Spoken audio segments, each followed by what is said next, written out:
I grew up in an abusive environment where there was mental abuse, physical abuse, sexual abuse, and I wondered, why does this happen? Because I also felt, from my caretakers that they love me also.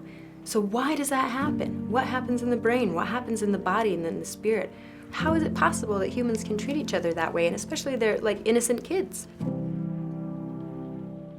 My name is Adina Barlow. I am a massage therapist and a self-care coach here in Portland, Oregon. For the past 15 years, healing from the abuse I had experienced the first part of my life is the most important thing to me. I wondered, what can I do?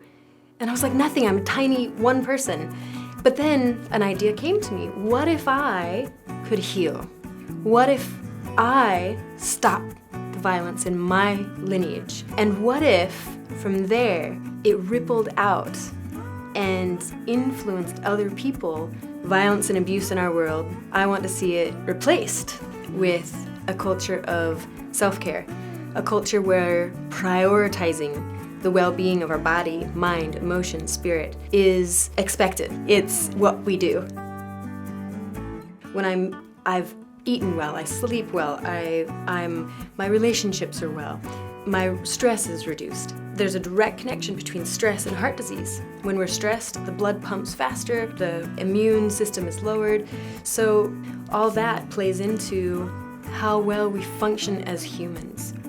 And how well we function as humans affects how well we function in our families. And our family function affects our cultural function, and that affects the world. The only thing I need to do is manage my stress, take care of my well-being, because from there all my other choices will be better. It's a foundation, and I believe it's possible that within 3 generations, a culture of violence and abuse can be replaced with a culture of self-care. That is something that drives me.